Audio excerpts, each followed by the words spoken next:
Happy Sunday. Welcome to episode 16 of the 3 a.m. Knitter podcast. I am so happy that you're here. Let's see. My name is Anne, and if this is your first time here, welcome. Thanks for tuning in and checking me out. And of course, if you are a returning viewer and listener, thank you for coming back. I really do appreciate all of the comments and the likes and the subscribes and all the stuff that goes along with watching a YouTube video. Thank you so much for joining me. I'm really happy that you're here. So let's get some housekeeping out of the way first. As always, you can find me on Instagram as 3 a.m. Knitter. Let's see what else. My email, if you need to email me for anything, 3amknitter@gmail.com. My snail mail address is down below if you need that. You can find me on Ravelry as 3 a.m. Knitter, and there's also a 3 a.m. Knitter group that you can join if you'd like to do that. And of course, there is the new newsletter. So there's only been 2 newsletters sent out so far. I have committed to sending out a newsletter on the 1st of every month. So if you have not subscribed to the newsletter yet, there will be a link down below in the description box where you can sign up for the next newsletter. The newsletter consists of things that are coming up, when the next podcast episodes for the month will be up here on YouTube, and things like dates for Knit Night, virtual Knit Night that I've just started, and other updates and things like that on things that I'm working on, new pattern releases and other things. So that is, I think, it for housekeeping. Let me know if there's something else you need to know, and I will send you a message with that information. All right, personal updates. Let's see, I'm sorry, I'm just looking out the window to see what the weather's like. So as many of you who have been watching me for a while know, I am coming to you from a small town in northern Nova Scotia called Pictou. And we just yesterday got the remnants of Hurricane Lee. So by the time it got to Nova Scotia, it was downgraded to a tropical storm. And really the south side of the province, southwest side of the province, so Halifax and west, were the most affected, so the Bay of Fundy and things like that, up into New Brunswick. So really up here on the North Shore, what we got was a little bit of rain now and again, and some pretty big wind, enough to pull small branches off of trees, and there's leaves everywhere. And things that weren't tied down kind of blew around the yard and stuff like that. Now, we prepared in advance, made sure that we had extra food in the house, extra water, things like that. Generators all powered up, ready to go just in case we lost power. But we made it through okay. Power yesterday did go off, I think 3 times. While I was sitting knitting, and it was only out for less than 5 minutes each time and then popped back on, just long enough for the internet to go down, and that you had to wait for the internet to kind of load back up. So, that was really the gist of it. Today I was able to get out for a walk this morning along the shoreline, so it is still pretty windy. Certainly nothing like it was yesterday, and certainly nothing like it was last year around this time when Hurricane Fiona went through. So all is well. And I hope that my friends down closer to Halifax and along that south and that western shore are doing well. And please let me know if there's something that I can do to give assistance. So that's the personal storm update from Pictou, Nova Scotia. What else have I been doing? So, sometimes, I don't know about you guys, but sometimes I get in these moods where I have to rearrange things. I've got to move furniture. I've got to, put things in boxes or in baskets. I've got to make sure that everything is orderly. And I got in one of those moods this week. And so I started rearranging my craft room. So this room here in my house is both my craft room and my office because I work from home. So I have a small little area over there that is a small desk with my computer, my extra screen, my filing cabinet, and my printer, and that's work. I usually don't utilize that space unless it's Monday to Friday, 9 to 5. The rest of this space is my craft room. And so if you've been watching for a while, you'll know that I have been endeavoring to get through some of my stash. And I've done a not bad job. I'm happy to report that I was able to rearrange my stash down to two whole shelves plus two shelves in an additional shelving unit. So I'm going to try and just move the camera here. So here I have this shelf here. Here I've got fingering. That is some fingering and maybe some worsted. Down here I've got worsted and DK. Over here a little bit of that. Down on the bottom is all acrylics for baby blankets and non-knit-worthy projects. Over here, up here in this basket, as miscellaneous needles and other kinds of things that I do still have to go through. This is some acrylic in this basket here. Then we've got bulky weight wools. We've got a little bit of lace weight over here in this corner. And this is, again, just some miscellaneous blanket crocheting or knitting yarn. On the bottom, we've got just miscellany, really. Shawl weight, some thick, looks like there's some Aran or some bulky in there as well, but that's just kind of a miscellaneous basket. And then over here, I've got, in this basket, I talked about this a couple episodes ago, that's going to be an epic kind of shawl jacket. And then on this bottom shelf or second shelf here, I've got, again, just some worsted weight or Aran weight miscellany. So that's it for the yarn. I'm doing quite well. And then over here, this is going to be my sewing area.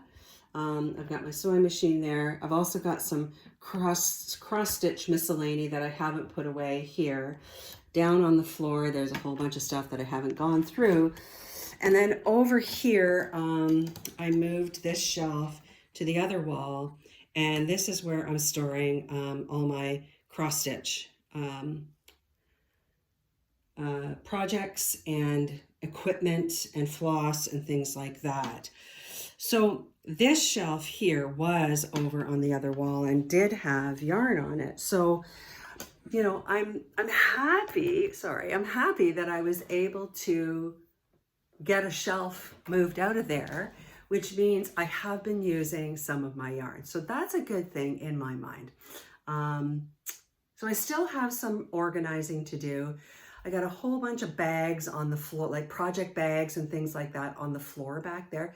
You can see that I've started to hang some of them up, but I think I'm going to destash some of them. So if I come across any that I think are destash worthy, I'll put them on my Instagram if they are worthy of getting rid of, and perhaps, you know, there's something there that would interest you and you'd like to purchase.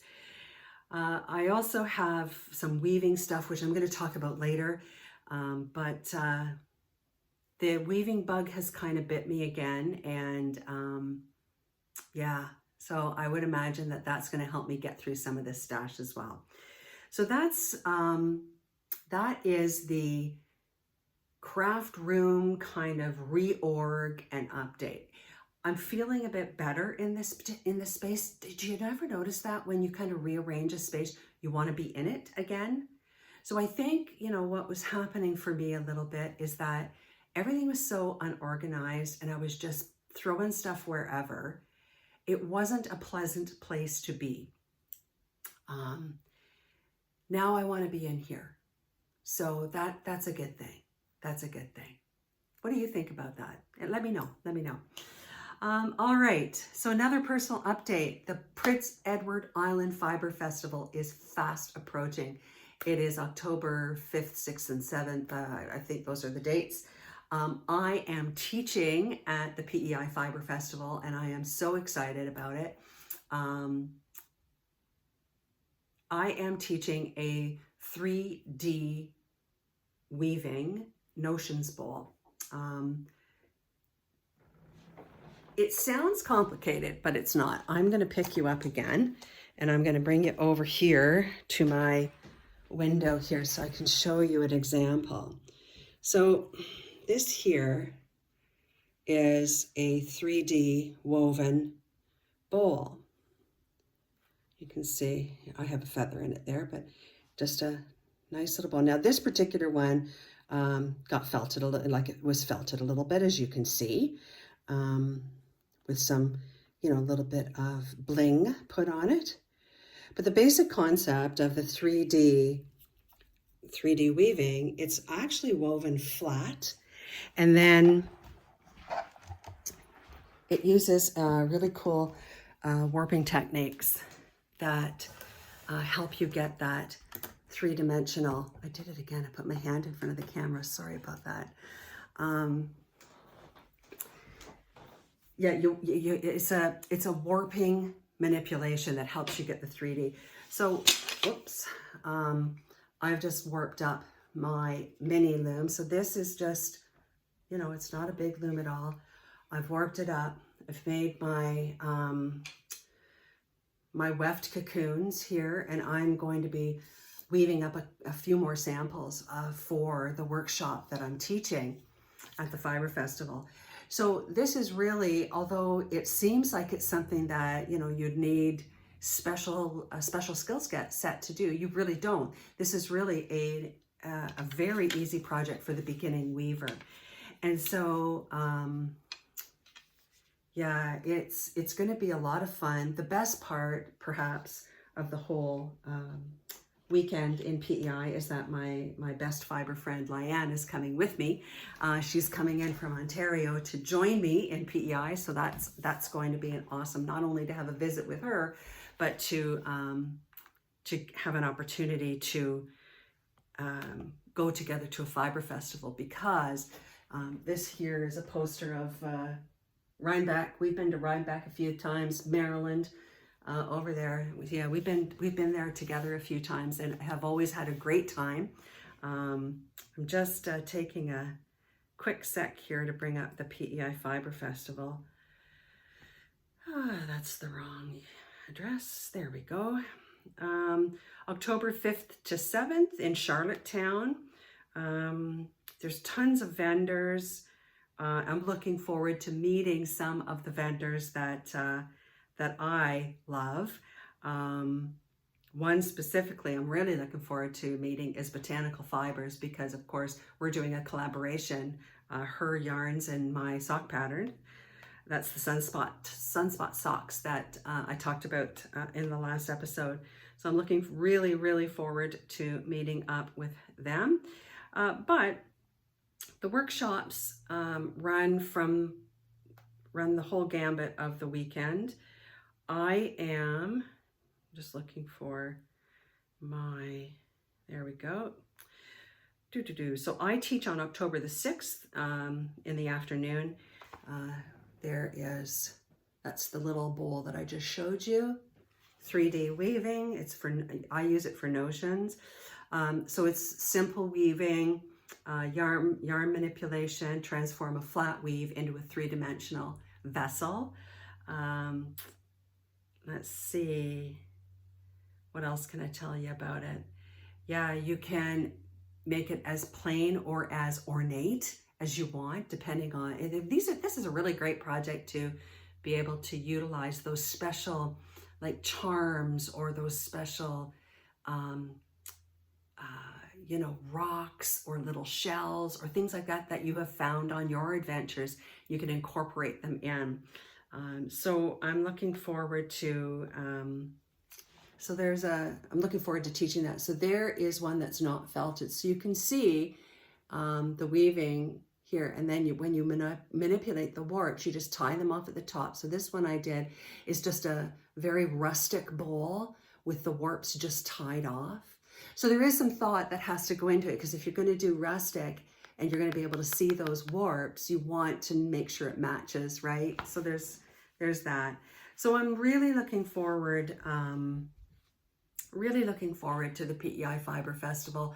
I will be sharing lots of pictures, and I'm hoping to get some interviews and things like that I'll share with you. So if you are in the area, if you are happening to be in PEI at the beginning of October, or you're from the Nova Scotia area, the BC or the New Brunswick area, and you can make it over to PEI, plan on going. It's going to be a great deal of fun. So yeah, so that's it for the PEI Fiber Festival.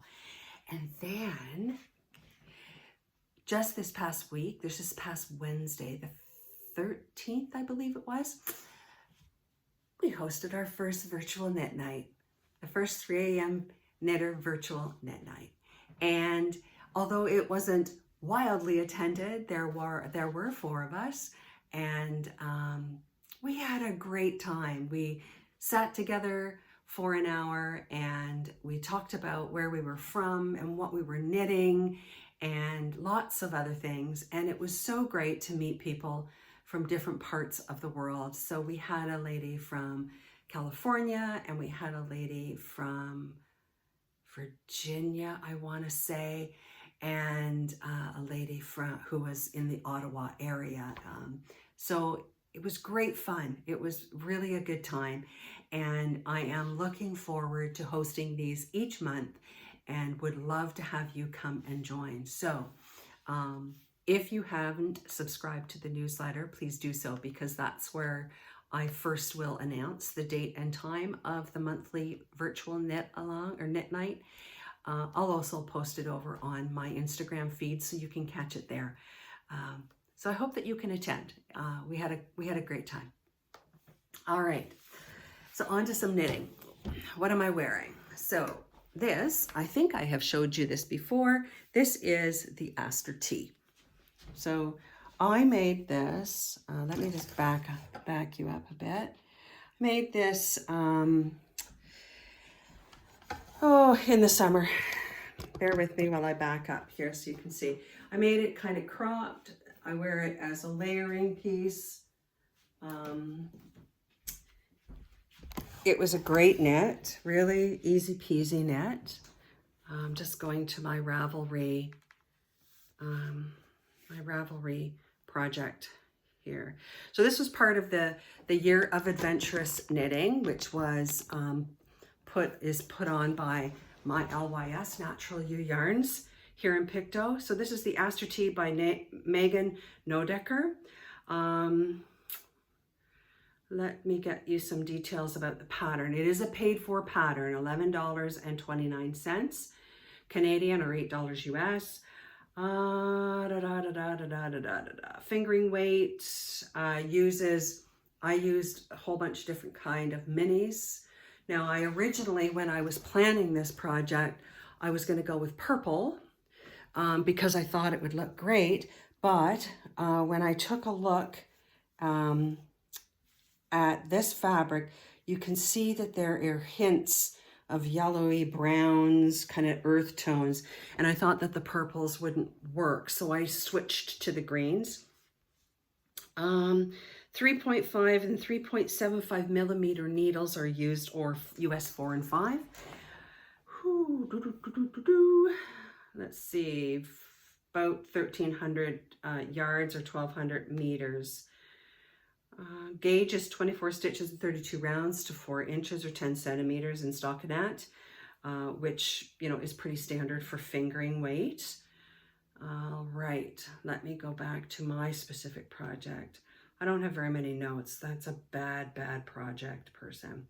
So one of the pictures that I do have, though, I'll show you about the purple that I originally was going to start with. So you can see when I had the main color, the Natural Ewe Yarns main color that I used here, caked up, it looked like the purple, of course, would go, right? But as I started knitting it, I realized, no, that's not going to work. So I switched to the greens. So these minis were just a bunch of minis that I had in my stash. But for the main color, I used Natural Ewe Yarns Pure and Simple Merino, and this is the morning fog colorway. What is it with me and my hand in front of the camera? So this is the morning fog colorway. Let me just pop over. So the skeins come in 400 meters or 437 yards to 100 grams. Untreated, sustainable, extra fine yarn, as close to its natural origins as possible. A great choice for those looking for luxurious, non-superwash, no nylon yarn. So I'll link to the Natural Ewe website in the show notes, and you can check out her amazing colorways. She dyes all natural, and so gets some pretty amazing colorways. So check her out for sure. Andrea is the dyer there. So yeah, that is what I'm wearing. It is a shorter sleeve. It's, you know, even though we're having, it's raining now, even though we're having crappy weather here this weekend, it's still a decent temperature. But what I thought about these types of kind of crop tops, I don't generally wear a crop top. I like something a bit longer, covers my butt, you know, covers the stomach. But I do like a layering piece. So I made this no sleeve, just put a little bit of ribbing on it so that in the winter, I can wear a long sleeve underneath it, right? In the summer, I just have a long tank top underneath it. So I'm all about the layering pieces now, because you know, generally we keep our house a little bit cool in the winter. So, you know, the layering pieces are important. Also, I sit all day for my job, and you get cold when you're not moving around. So the layering pieces are important. So yeah, the Aster Tee, give it a try. This yoke here with this Astor stitch, it was super fun to do. Like a little bit of a challenge for me first couple of rows, but once you get the hang of it, it's so fun. And just look at the texture that it gives. Like, isn't that neat? Like, you could just imagine that in all different kinds of colors. Neat shoulder join there. Geez, I did a good job there. Anyway, all right. So that's what I'm wearing, the Aster Tee by Megan Nodecker.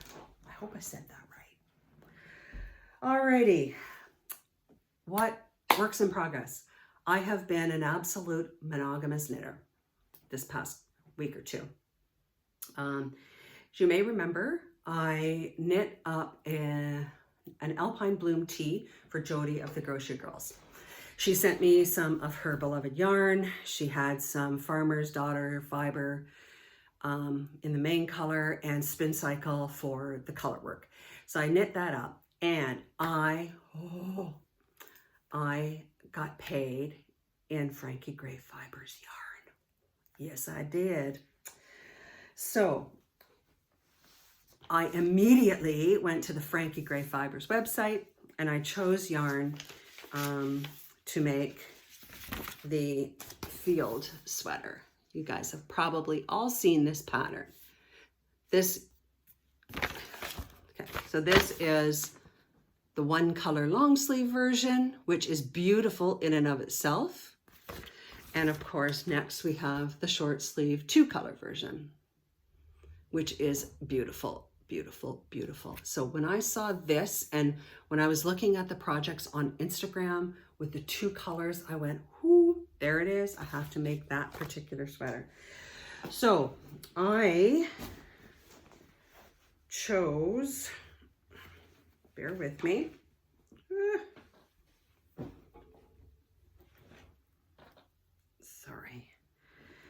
For my main color, I chose Frankie Gray Fibres DK in the Sand Dollar colorway. It's not bad. Okay, and for the mohair, look at that. Stop it. Right? That is Sand Dollar is my main. I think I would have been better prepared. Gingerbread, I should have known that. So we've got Sand Dollar and gingerbread. Whoa. So I have been madly knitting on this. I'm going to tell you a little bit more about, sorry, I'm just bringing up my project here.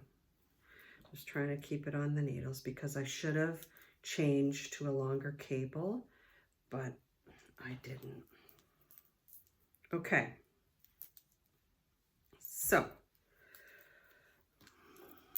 here, oh, look at the fuzzy wuzzies. So here we go. So I am almost finished the color work in the yoke. I am just down here. You can see that I've started just using the single main color here in between my last group of grains, if you is what they're called in the pattern. Right now, see right here. This, I mean, look at. Oh, all right, you guys, I'm a pretty quick knitter. This yoke has been the bane of my existence, but I tell you, when it's done, I'm going to be so happy, but I'm going to love this sweater. So I am on round 37 of 43 rounds for the yoke work, and then I can move on to just one color. It looks like I'm going to have plenty of the mohair, so I'm pretty sure I'm going to add mohair to the ribbing here and the ribbing on the bottom. I think I am. I'm not decided yet. I'll do it on one just to see. Okay, about this pattern. It took me a couple of days to actually get rolling on it because I was overthinking it. The pattern is not for a beginner knitter. It's not written for a beginner knitter. There's no chart, and I am a chart girl. There is instructions. I just threw the title page down on the ground. You know, there is written instructions, but the instructions make some assumptions. They make some assumptions that you know how to read a pattern properly. The other, not problem, but the other thing about this pattern is there is a couple of sections of the pattern where you have to pull your yarn through 5 kind of yarn overs. They're not yarn overs, but they're like you knit into a stitch, you yarn over, you knit into a stitch, you yarn over. So you end up having 5 stitches. You got to pull the yarn through. I'm really glad that I read a lot of the notes on Ravelry because I knew right up front that I would need to use a crochet hook for that. So, you know, there are some tips and tricks that people offer on their personal Ravelry pages. So the yoke yes, it's a knitting challenge. It's a slow, I'm very slow knitting through this. The repeats, I mean, it's not difficult. It's a 10, 11, or 12 stitch repeat, you know, all the way across the round. So you can easily remember it after the first 2 repeats. You're not having to consistently go back to the pattern. But yeah, it's a little bit slow. I actually thought about it. I thought, why is this yoke taking me so long to knit? But I love it, I love it, I love it, but it's taking me so long to knit. So I would imagine that by tonight or tomorrow, I'll be through the yoke and then whipping through the body and the sleeves because I'll just be down to the one color. But oh, look at this. It's just, I mean, I wish, I don't, like, look at that halo, right? So this is going to be, whoops, oh, it feels so good. Let me see if I can lower this down a bit. Like, oh, I should have put this on a bigger needle, but look at that. The other thing I should mention as well is the pattern calls for 3.5 and 4 millimeter needles. For this yoke, I went up to 4.5. A lot of people on Ravelry said that they increased the needle size for the yoke.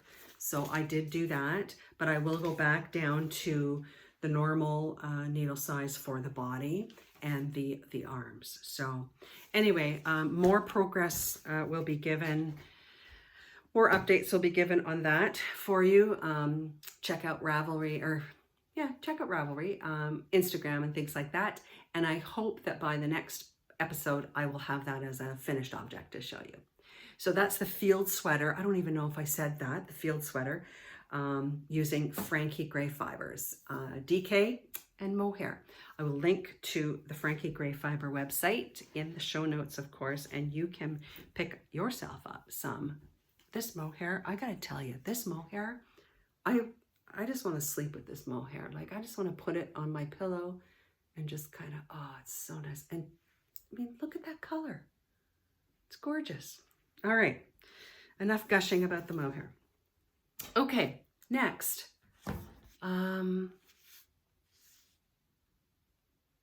Oh yes, I did. Received my Frankie Gray Fiber yarn yesterday and immediately cast on. The yarn is amazing. Can't wait to get through this pattern. Managed to get the neck ribbing and the increases completed last night, so we'll dig in the yoke tonight. That was on September 7th that I started it. Anyway, check it out. Okay. All right, back to weaving. So I showed you the 3D bowl that I'm teaching the workshop for at the PEI Fiber Fest, but I'm also launching online workshops that you can sign up for, participate in.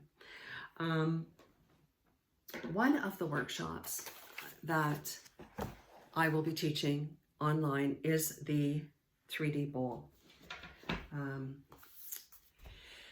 This is a certification that I took a number of years ago called Weaving a Life, and it was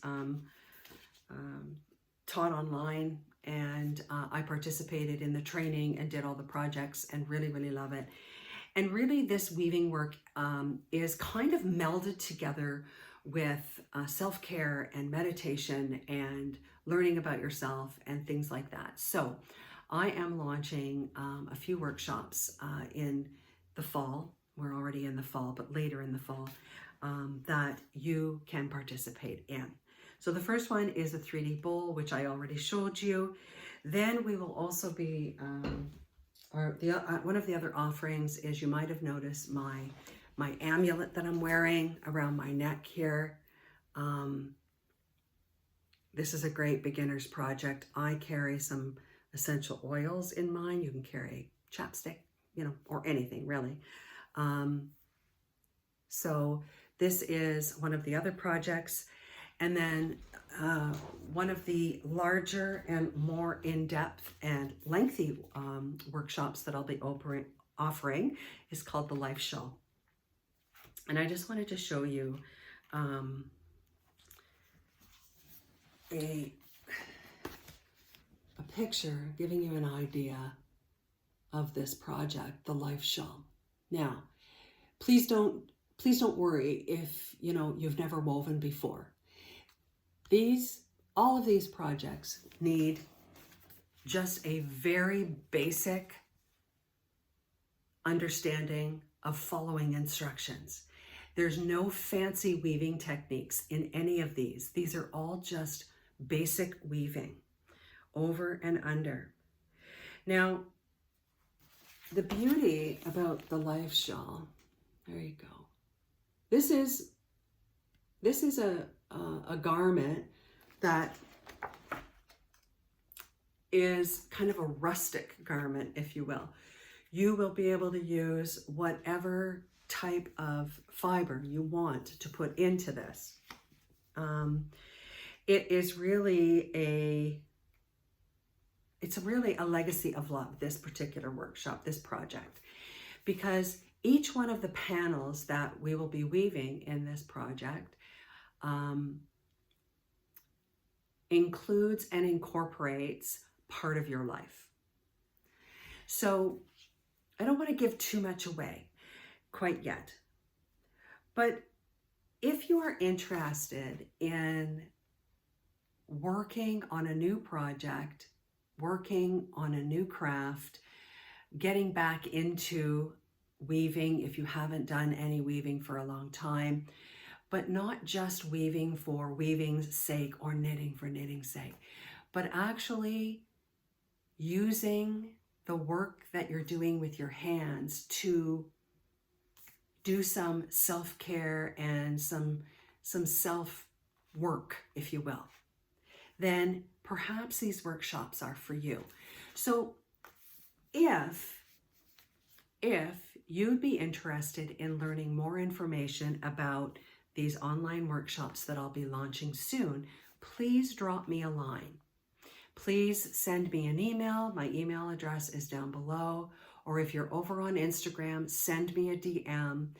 I will put you on the wait list. And as soon as I have everything in line, I will send out all the information to you. These projects are things that you can make with your hands and your heart, that you can wear, that you can give, that you can weave special things into the actual physical work. For example, in this amulet that I'm wearing, I don't know if, you can see this. This is the center of the warp, this red warp. And that red was a piece of yarn out of a baby blanket that was made for my daughter that I wanted. I had to get rid of the blanket, but I saved that red piece of yarn and I incorporated that into this amulet. Both of my daughters used that blanket, and now I still, even though I don't have the blanket anymore, I still have a piece of the memory here in this amulet that I wear. So along those lines, that's what these workshops are going to be about. We're going to do some meditation. We're going to do, some journaling, and we're going to do the work. So please let me know if that is something of interest to you, and I'll get you on the wait list. Okay? All right. So what do we got coming up next? Today I wanted to do a reading from one of my favorite books. I've read to you from this before. This is Zen and the Art of Knitting, exploring the links between knitting, spirituality, and creativity, and it's by Bernadette Murphy. So we're talking about the creative spirit today. Every artist I meet is creative in his or her primary and unique way. Whether we choose to express our art through painting, sculpture, music, writing, filmmaking, fiber art, or the vast welter of artistic outlets available to us, We all bring our idiosyncratic selves to bear on the things we create. Knitting is no different. For some, knitting itself is the art, the specific outlet through which one's desire to create is funneled. And for others, like myself, knitting is a tool for increasing the depth and creativity of our chosen art form. Knitting can be the point of connection, the liaison, as it were, between our rational minds and our creative selves. Because the knitting mindset creates a place where ideas can germinate and take root in a judgment-free space. Inspirational thoughts that pop up during knitting time often bring answers to artistic concerns. It is where incoherent glimmers of ideas can dance before your eyes, tempting us to take seriously things that our rational mind might immediately censor or dismiss. If nothing else, knitting provides a break from the concentration needed to practice one's art, and a sensual, aesthetically pleasing treat after a job well done. This book has lots of beautiful gems in it, so look this book up if you like to read about the craft that keeps us so entertained for so many hours. Zen and the Art of Knitting. All right. So, what do we got going now? Let me just move this book out of the way. Knitter's Tarot. Okay. So I have, whoops. Bear with me.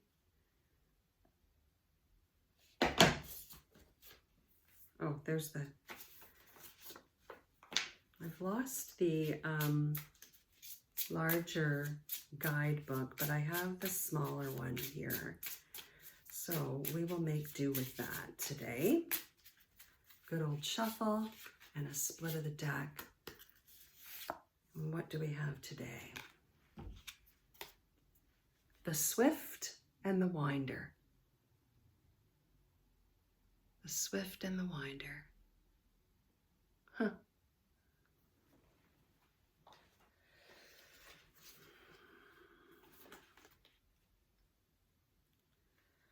Transformation.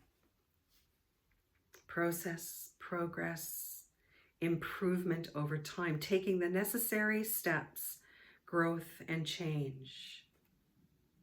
Oh, that's a neat idea. The Swift and Winder. Taking the necessary steps. Isn't that true?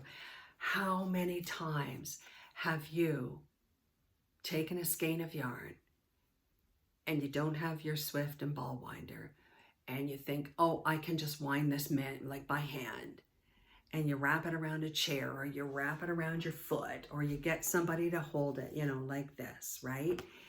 And maybe not so bad if someone's holding it for you, but I can't tell you how many times I have wrapped it around the chair and it's fallen off, and then it is a tangled friggin' mess, right?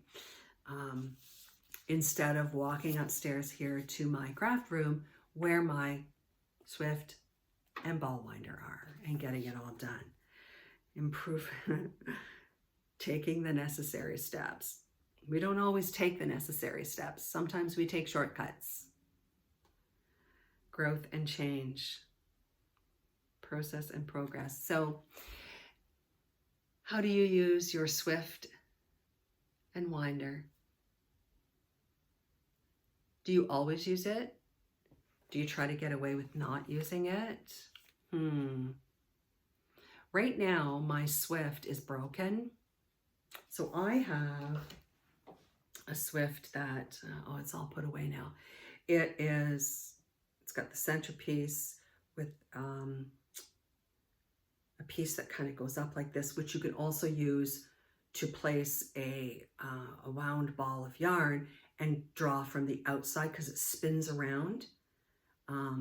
But then you take that piece, and then there's two other pieces, two arms that go like this on top of it with kind of the little pieces of wood on the outside. So you wrap the skein of yarn on the outside and then put it through to your ball winder.